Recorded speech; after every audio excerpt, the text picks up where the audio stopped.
this occasion, and I am very thankful to organizing committee for giving me this opportunity. आइए अब मैं आप सभी को एक कहानी सुनाता हूँ। एक बार महात्मा बुद्ध अपने शिष्यों के साथ बैठे हुए थे। तभी उन्होंने एक पात्र उठाया और उसमें थोड़ा सा पानी भर दिया और अपने शिष्यों से बोले कि क्या होगा कि मैं इस पानी में जहर मिला दूं। तो उनके शिष्य कहते हैं कि अगर इस पानी में जहर मिल जाएगा तो जो व्यक्ति इस पानी को पिएगा वो नष्ट हो जाएगा। उसके बाद महात्मा बुद्ध अपने शिष्यों से कहते हैं कि क्या होगा कि मैं इस पानी में औषधि मिला दूं। तो उनके शिष्य कहते हैं कि अगर इस पानी में औषधि मिल जाएगा तो जो व्यक्ति इस पानी को पिएगा वो स्वस्थ हो जाएगा। उसके बाद महात्मा बुद्ध अपने शिष्यों को समझाते हुए कहते हैं कि इसी प्रकार हमारे शब्द होते हैं जो जहर की भांति बनकर किसी को हमारा शत्रु बना सकते हैं, किसी के जीवन को बर्बाद भी कर सकते हैं, और यही शब्द औषधि बनकर किसी को हमारा मित्र बना सकते हैं, किसी को सुख का जीवन दे सकते हैं और किसी को बचा भी सकते हैं।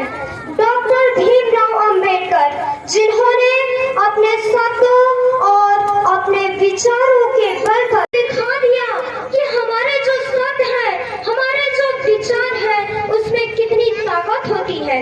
तो इसीलिए हमें हमेशा अपने शब्दों का प्रयोग सोच समझकर ही करना चाहिए। हम जैसा बोलते हैं वैसा ही बन जाते हैं। अगर हम सही शब्द और अच्छे शब्दों का प्रयोग अपने बातचीत में करेंगे तो हमारा जो विचार है वो सकारात्मक होगा, और यदि हम अपने बातचीत में गलत शब्दों का प्रयोग करेंगे और सही शब्दों का प्रयोग नहीं करेंगे तो हमारा जो विचार है वो नकारात्मक होने लगेगा। तो इसीलिए हमें हमेशा सही शब्द और अच्छे शब्दों का ही प्रयोग करना चाहिए। चलिए अब मैं आप सभी लोगों को भारतीय संविधान की प्रस्तावना को सुनाता हूँ।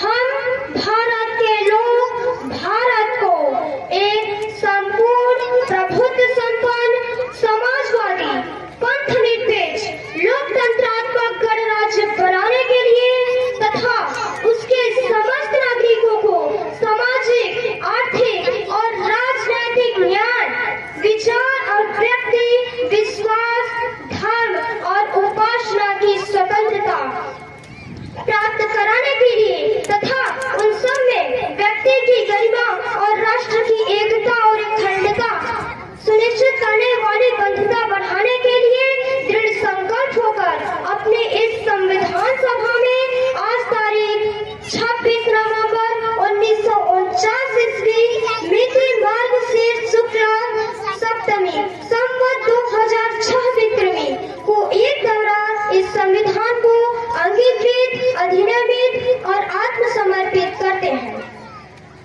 मेरी हर सांसों में बाबा साहेब नाम तुम्हारा है, मेरी हर सांसों में बाबा साहेब नाम तुम्हारा है। माँ, आज अगर यहाँ पर हूँ तो ये एहसान तुम्हारा है। मैं कैसे भूलूं उनके एहसानों को जिन्होंने मुझे जीने का अधिकार दिया है।